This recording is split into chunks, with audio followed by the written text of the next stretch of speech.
তো নমস্কার বন্ধুরা, আজকের ভিডিওটি খুবই গুরুত্বপূর্ণ ভিডিও। যে ভিডিওটি হচ্ছে ফোনপে এবং গুগল পেকে নিয়ে। তো ফোনপে গুগল পে যারা ইউজ করছেন তাদের জন্য খুবই একটি গুরুত্বপূর্ণ ভিডিও, যে ভিডিওর মাধ্যমে আপনারা জানতে পারবেন যে ফোনপে গুগল পে পেটিএম যারা ইউপিআই আমরা ট্রানজ্যাকশন করি তাদের জন্য এই বিশেষ আপডেটটি। তো আপডেটটি যদি ভালো লাগে স্বপন টেক গুরু ইউটিউব চ্যানেলকে সাবস্ক্রাইব করতে ভুলবেন না এবং বন্ধুদের মাঝে শেয়ার করবেন। আর আপনারা যদি ফেসবুক পেজ থেকে দেখেন তো আমার ফেসবুক পেজটি এসপি টেক ফলো করতে ভুলবেন না। তো এবার আমি আপনাদেরকে আলোচনা করব যে এই ফোনপে গুগল পে যে আরবিআই এবং এনপিসিআই যে 5টি গুরুত্বপূর্ণ স্টেপ নেওয়া হয়েছে, যে স্টেপের ফলে হয়তো আপনারা সমস্যার সম্মুখীন হতে পারেন, তাই নিয়ে আজকের এই ভিডিওটি। তো ভিডিওটি আপনারা স্কিপ না করে সম্পূর্ণরূপে ভিডিওটি দেখুন আর বন্ধুদের মাঝে শেয়ার করুন। তো এই 5টি গাইডলাইন কি, সেই গাইডলাইন সম্বন্ধে এবার আমি আপনাদেরকে একটি পত্রিকার মাধ্যমে প্রকাশিত হয়েছে, যে পত্রিকার মাধ্যমে আপনাদেরকে দেখিয়ে দেব যে এই 5টি গাইডলাইন, সেই গাইডলাইন সম্বন্ধে এবার আলোচনা করব। তো এবার চলে যাওয়া যাক সেই পত্রিকার মাধ্যমে দেখে। তো বলছে ফোনপে গুগল পে এর মতো ইউপিআই অ্যাপ দিয়ে পেমেন্ট করার বিষয়ে এবার একের পর এক সুখবর আসতে চলেছে। নতুন বছরের গোড়ার দিকে ইউপিআই পেমেন্টের ক্ষেত্রে এমন 5টি নতুন নিয়ম হয়েছে যা আপনি আগাম না জানলে মিস করবেন। এমনিতে ভারতের এক বড় অংশ মানুষ নাগাদ টাকার বদলে সব কিছু ইউপিআই পেমেন্টের মাধ্যমে সরছে।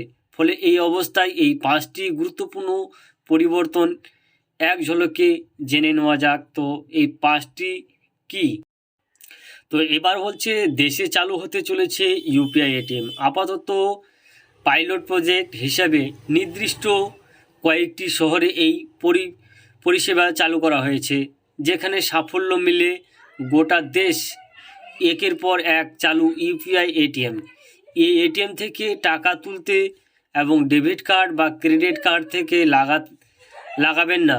আপনারা যে স্মার্টফোন ইউপিআই ইন্টারনেট আছে সেটি নিয়ে সোজা ওই এটিএমে হাজির হবেন।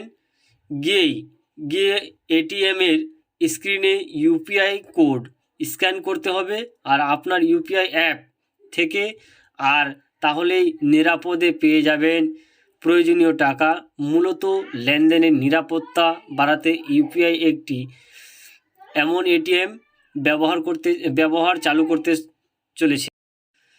তো এনপিসিআই এর ইউপিআই পেমেন্টের চালু করতে ক্লিক বা কাউকে প্রথমবার জন্য ইউপিআই এর পেমেন্টের মাধ্যমে টাকা পাঠানো এবং 2000 টাকার বেশি হবে, এবং তবে 4 ঘন্টার ক্লিক অর্থাৎ পেমেন্ট দেওয়ার হবে। এই 4 ঘন্টার মধ্যে ওই ব্যক্তি নিজের সিদ্ধান্ত বদল করতে চাইলে পেমেন্টে ফিরিয়ে দিতে পারবে বা সেখানে কিছু পরিবর্তন আনতে পারবে। তারপরে বলা হচ্ছে জানুয়ারি মাসে থেকে এক ধাক্কায় ইউপিআই পেমেন্টের সীমা বেড়ে গিয়েছে। ফলে অসুস্থ রোগী চিকিৎসার বিল মেটাতে এবং বলছে সন্তানের স্কুল কলেজ ভর্তি করতে আর বিশেষ কয়েকটি চিন্তাভাবনা রাখার কারণে এখন থেকে হাসপাতাল বা শিক্ষা প্রতিষ্ঠানে ইউপিআই এর মাধ্যমে পেমেন্ট সঞ্চালিত সীমা বাড়িয়ে 5 লক্ষ টাকা করা হয়েছে। তো এই ছিল আজকের ছোট্ট আপডেট। তো আপডেটে যদি ভালো লাগে স্বপন টেক গুরু ইউটিউব চ্যানেলকে লাইক শেয়ার কমেন্ট এবং সাবস্ক্রাইব করতে